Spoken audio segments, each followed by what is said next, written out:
या बातम्यांचे प्रायोजक आहेत मेसर्स पुरुषोत्तम नारायण गाडगीळ, सराफ आणि जवेरी यांच्या शाखा महाराष्ट्रापासून कर्नाटकपर्यंत वेगळ्या वेगळ्या डिझाईन्स आणि आकर्षक डिस्काउंटसह मेसर्स पुरुषोत्तम नारायण गाडगीळ।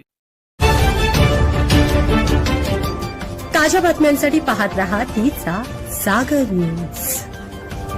राष्ट्रवादी महिला प्रदेशाध्यक्ष पदासाठी ही 4 नावे चर्चेत। चाकणकरांनंतर सुनेत्रा पवार कोणाला संधी देणार? राष्ट्रवादी काँग्रेस अजित पवार गटामध्ये महिला प्रदेशाध्यक्ष पदासाठी नव्या चेहऱ्याच्या शोधाला वेग आला आहे। रुपाली चाकणकर यांनी पदाचा राजीनामा दिल्यानंतर या महत्त्वाच्या पदावर कोणाची वर्णी लागणार याकडे राजकीय वर्तुळाचे लक्ष लागले आहे। पक्षाच्या राष्ट्रीय अध्यक्षा सुनेत्रा पवार यांच्यासमोर सक्षम आणि संघटनक्षम नेतृत्व निवडण्याचे मोठे आव्हान आहे।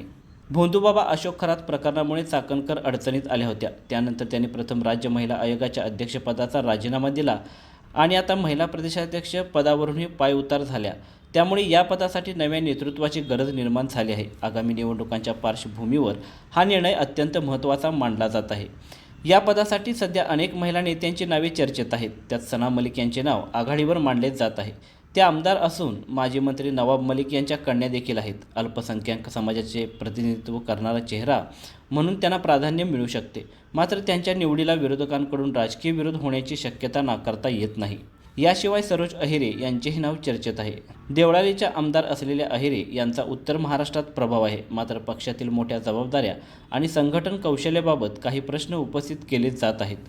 वैशाली नागवडे यांना देखील अनुभवी आणि अभ्यासू नेत्या म्हणून पाहिले जाते। महानंदा संघटनेच्या अध्यक्षपदाचा त्यांना चांगला अनुभव आहे। मात्र गेल्या काही वर्षात त्या सक्रिय राजकारणात काहीशा मागे पडल्याची चर्चा आहे, जी त्यांच्या निवडीसमोर अडथळा ठरू शकते। पुण्याच्या राजकारणात सक्रिय असलेल्या राजलक्ष्मी भोसले यांचे नावही जोरात आहे। त्या पुणे महापालिकेच्या माजी महापौर असून सध्या पक्षाच्या प्रदेश उपाध्यक्ष आहेत। अलीकडील निवडणुकांमध्ये त्यांचा स्टार प्रचारक म्हणून समावेश होता। संघटन कौशल्य आणि स्थानिक पातळीवरील मजबूत पकड ही त्यांची जमेची बाजू मानली जाते।